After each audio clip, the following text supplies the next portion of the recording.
So hi all, this is Nirvan Pawar and today in this video I am going to talk about some practice questions related to trains.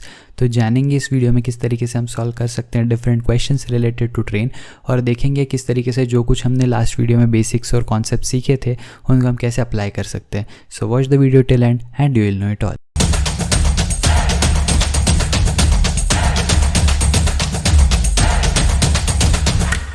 So let's get started with the first question of this particular video. ध्यान से देखेंगे क्या लिखा है सवाल में. What is the length of the train if it runs at a speed of 90 km/h and crosses a man standing on the platform in 5 seconds? तो क्या बोला मैंने, एक ट्रेन है जो 90 की स्पीड से भाग रही है, 90 km/h की स्पीड से. वो एक पर्सन, एक मैन जो खड़ा है प्लेटफॉर्म पे, उसको क्रॉस कर रही है 5 सेकेंड में. बड़े ध्यान से समझना, जो एक मैन है उसका size compare to the length of train बहुत ही छोटा है, इसलिए मैं उसको एक पॉइंट कंसिडर कर सकता हूँ, राइट. तो जो मेरा मैन है वो सिर्फ एक पॉइंट कंसिडर हो गया. अब किसी भी ट्रेन को अगर उस मैन को क्रॉस करके आगे जाना है तो उसको कितना डिस्टेंस ट्रैवल करना पड़ेगा. The distance that needs to be travelled will be exactly equal to the length of the train, क्योंकि मैन का तो खुद का कोई साइज़ ही नहीं है ट्रेन के सामने, राइट.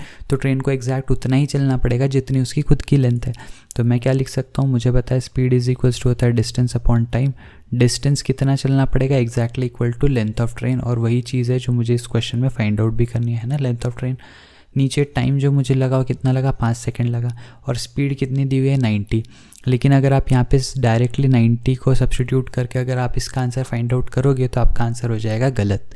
और ये क्यों गलत होगा, बिकॉज मैंने जो एल लिया उसका तो फिलहाल कोई यूनिट नहीं है, लेकिन नीचे देखो जो मैंने 5 लिया है वो सेकेंड्स में, और लेफ्ट साइड में जो स्पीड की वैल्यू मैं पुटअप कर रहा हूँ वो है 90 km/h.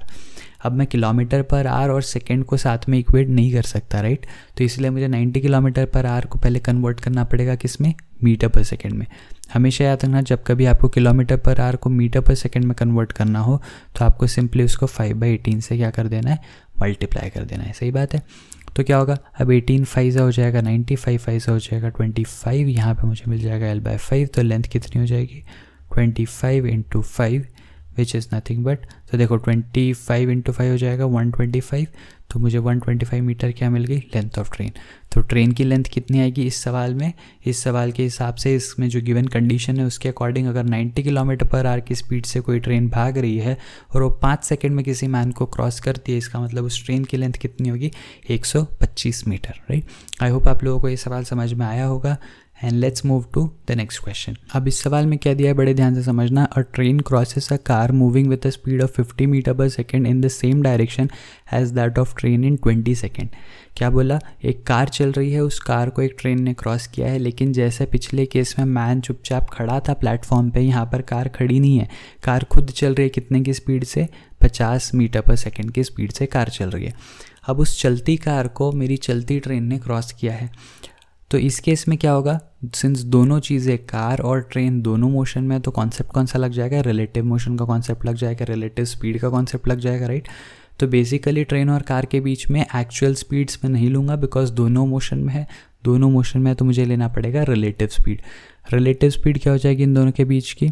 अब ट्रेन और कार में से ज़्यादा स्पीड किसकी होगी, ऑफकोर्स ट्रेन की होगी, तभी ट्रेन कार को क्रॉस कर पा रही है, राइट. तो मैं क्या लिखूंगा, स्पीड ऑफ ट्रेन को मैं एस मान लेता हूँ, minus speed of car which is 50 मीटर/सेकेंड, इसको सब्ट्रैक्ट कर देता हूँ, राइट.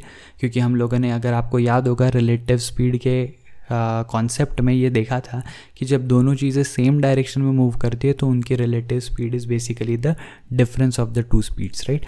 यहाँ पर भी दोनों के दोनों सेम डायरेक्शन में ट्रैवल कर रहे हैं, तो मुझे क्या करना पड़ेगा, दोनों के स्पीड्स का सब्ट्रैक्शन लेना पड़ेगा in order to find out क्या है इन दोनों के बीच की रिलेटिव स्पीड. सही बात है. अब यहाँ पर बड़े ध्यान से देखना, मैंने लिखा speed of train -50 which is speed of car. This will be equal to again distance upon time. Distance कितना है, वापस से समझना इस बात को. कार जो है वो एक ट्रेन के लेंथ के सामने, कार की length is just like a point, ठीक है. तो कार को क्रॉस करने के लिए ट्रेन को कितना चलना पड़ेगा, exactly the distance which is equal to the length of the train, है ना. जैसा पिछले केस में भी मैन प्लेटफॉर्म पे खड़ा था, उसको क्रॉस करने के लिए ट्रेन को एग्जैक्ट उतना ही चलना था जितनी उसकी खुद की लेंथ है. उसी तरीके से यहाँ पर भी सेम चीज़ होगी कि जितनी ट्रेन की खुद की स्पीड है, खुद की लेंथ है, उतना ही डिस्टेंस ट्रेन को चलना पड़ेगा in order to cross the car. अब यहाँ पे लिखा है लेंथ ऑफ ट्रेन कितनी है, 100 मीटर. तो मुझे डिस्टेंस कितना चलना पड़ेगा, 100 मीटर. और टाइम कितना लगा है, 20 सेकेंड लगा है. सही है. तो ये 20 सेकेंड आ गया. इसको सॉल्व करके मुझे फाइंड आउट क्या करना है, what is the speed of train. तो स्पीड ऑफ ट्रेन मुझे फाइंड आउट करनी है, कैसे मिलेगी, एस की वैल्यू फाइंड आउट करनी है, बड़ा simple, S minus 50 is equals to ये कितना हो जाएगा 5, तो यहाँ पे मुझे मिल जाएगा 5, तो आपकी स्पीड हो जाएगी कितनी 5 plus 50 which is 55 metre per second.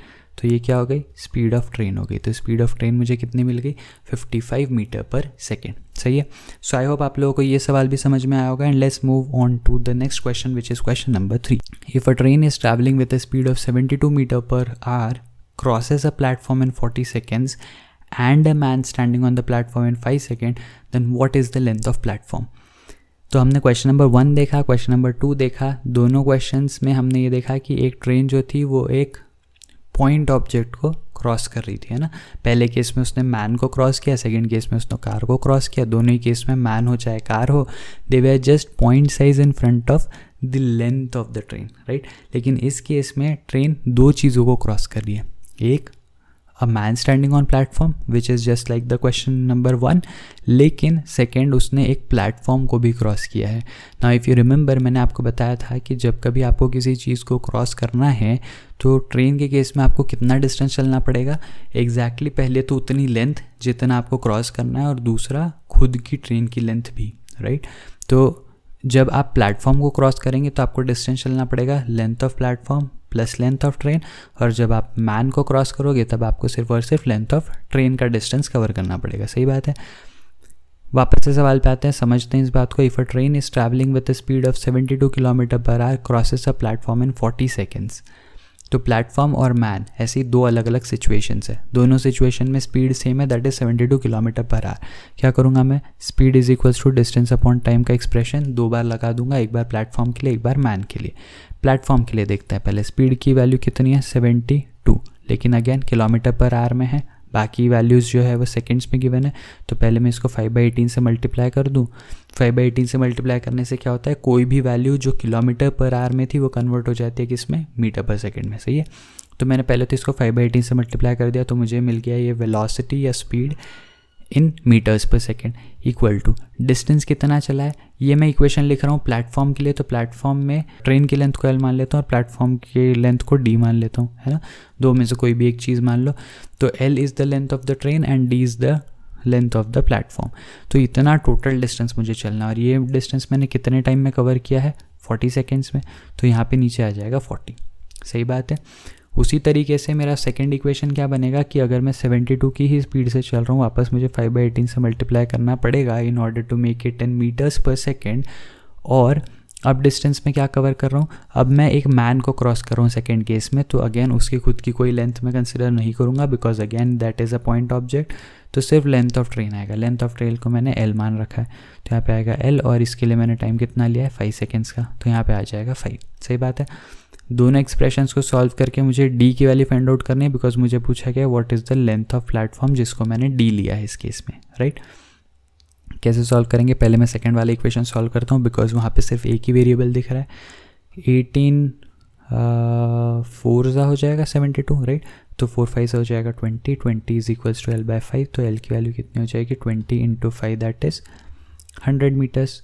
तो मुझे मिल गया कि लेंथ कितना है, ट्रेन का लेंथ है 100 मीटर्स। अब ट्रेन की लेंथ अगर 100 मीटर है तो इस वैल्यू को मैं यहाँ पे वापस फर्स्ट इक्वेशन में सब्स्टिट्यूट कर देता हूँ। यहाँ पे फिर से देखो 18 4 72 हो जाएगा, तो ये आ जाएगा 20, 5 4 20, राइट। L की वैल्यू मुझे मिल चुकी है 100, यहाँ पे है D, यहाँ पे है 40, 4 2 8, तो ये आ जाएगा 800 is equals to 100 plus D। तो मुझे D की वैल्यू कितनी मिल जाएगी 700 मीटर्स, राइट। तो मुझे लेंथ ऑफ प्लेटफॉर्म मिल गया 700 मीटर, और यही तो मुझे पूछा गया था।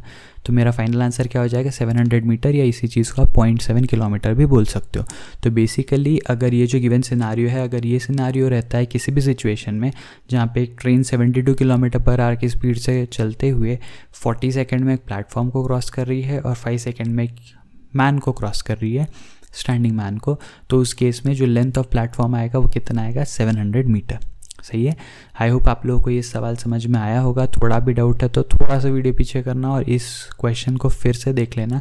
क्वेश्चन को जैसे ही बार बार देखोगे तो आप लोगों को ये चीज़ समझ में आएगी कि मैंने एग्जैक्टली क्या किया। सही है। And with this I want to move to the last question of this video जहाँ पे मुझे पूछा गया है कि 2 trains of length 500 metre and 250 metre are moving in opposite direction with the speed of 60 metre per second and 90 metre per second respectively, what is the time taken to cross each other. Again, अगर आपको relative motion का concept clear है तो ये आप लोगों के लिए बहुत आसान सवाल है, राइट। नहीं क्लियर है तो थोड़ा बहुत कन्फ्यूजन होगा।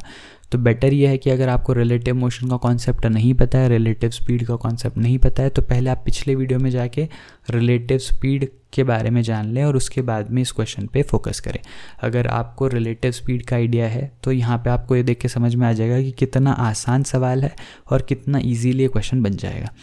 ध्यान से देखना, अगर 2 ट्रेन आ रही है 500 मीटर और 250 मीटर की ऑपोजिट डायरेक्शन में, तो बेसिकली ये एक ट्रेन हुई, एक दूसरी ट्रेन हुई, राइट। ये है कितने की, 500 मीटर की, और ये कितनी है, 250 मीटर की, राइट। ये इस तरफ आ रही है और ये इस तरफ आ रही है, राइट। तो ट्रेन के केस में अगर मैं बोल देता हूँ कि 500 मीटर वाली जो ट्रेन है उसको 250 मीटर वाली ट्रेन को क्रॉस करना है, तो 250 मीटर की ट्रेन जिसको क्रॉस करना है उतना तो चलना ही पड़ेगा, साथ ही साथ खुद की लेंथ भी तो चलनी पड़ेगी। तो चाहे आप कोई भी दोनों में से एक ट्रेन को कंसिडर करो, उसको अगर दूसरे को क्रॉस करना है तो उसको उतना डिस्टेंस ट्रैवल करना पड़ेगा जितना कि उसकी लेंथ है, मतलब दूसरी वाली ट्रेन की लेंथ है वो, प्लस खुद की लेंथ, राइट। तो मेरा जो टोटल डिस्टेंस हो जाएगा जो मुझे ट्रैवल करना है वो कितना हो जाएगा, 500 + 250 which is nothing but 750 metre, right. तो ये मुझे टोटल डिस्टेंस ट्रैवल करना है इस केस में, बिकॉज दोनों ट्रेन ऑपोजिट डायरेक्शन से एक दूसरे की तरफ आ रही है। दोनों की स्पीड्स कितनी है, एक 60 मीटर पर सेकंड से आ रही है, दूसरी 90 मीटर पर सेकंड से आ रही है। मैंने आप लोगों को ये चीज़ बताई थी, जब दोनों ही ट्रेन एक दूसरे को अप्रोच कर रही हो तो आपकी जो रिलेटिव स्पीड आएगी वो कितनी आएगी, दोनों का एडिशन। तो दोनों का एडिशन कितना हो जाएगा, 60 + 90।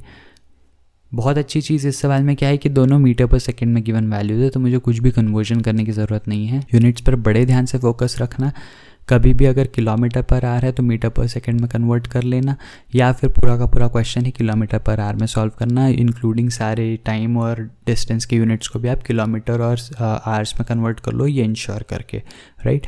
बिकॉज कहीं पे भी अगर आपने यूनिट मिस किया तो आपका सीधा सीधा पूरा सवाल जो है वो गलत हो जाएगा, सही है। अच्छा, अब यहाँ पे मैंने आपको बोला दोनों स्पीड 60 और 90 एक दूसरे से ऐड हो जाएगी बिकॉज दोनों ऑपोजिट डायरेक्शन से आ रहे हैं। तो यहाँ पे हो जाएगी इसकी स्पीड कितनी, 150 मीटर पर सेकंड, है ना। ये होगी मेरी रिलेटिव स्पीड। तो रिलेटिव स्पीड भी है, डिस्टेंस भी है, मुझे क्या निकालना है, सिर्फ टाइम निकालना है। Speed is equals to distance upon time.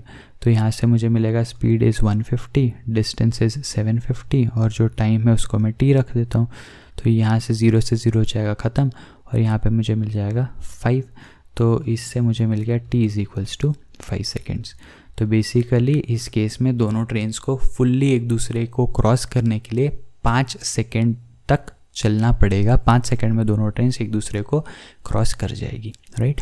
So I hope इस वीडियो में डिस्कस किए गए चारों क्वेश्चंस आप लोगों को समझ में आए होंगे। अगर कोई भी क्वेश्चन में कोई डाउट है जिसको आपको बार बार देखने से भी समझ में नहीं आ रहा है तो प्लीज़ कमेंट सेक्शन में मुझे लिख के बताना and I will try my best to explain you कि वो आंसर या वो स्टेप क्या है और आप लोगों का कन्फ्यूजन दूर हो, ये मैं पूरा ट्राई करूँगा। अगर वीडियो पसंद आया है तो अपने फ्रेंड्स के साथ इसको शेयर करना और चैनल को सब्सक्राइब कर देना सो दैट जैसे ही मैं नेक्स्ट वीडियो में इसके आगे के कुछ क्वेश्चंस डिस्कस करूँगा आपका वो वीडियो मिस ना हो, राइट। नेक्स्ट वीडियो में जब हम आएंगे तो हम बात करेंगे कुछ और क्वेश्चंस की रिलेटेड टू ट्रेन्स जो इससे और थोड़े से ज़्यादा डिफिकल्ट होंगे, लेकिन ऑफकोर्स अगर बेसिक्स आपके क्लियर है तो वो सवाल भी आपको बड़े आसान लगेंगे। So I hope you like this video and I will see you again in the next video. Till then be happy, be safe, take care, bye bye.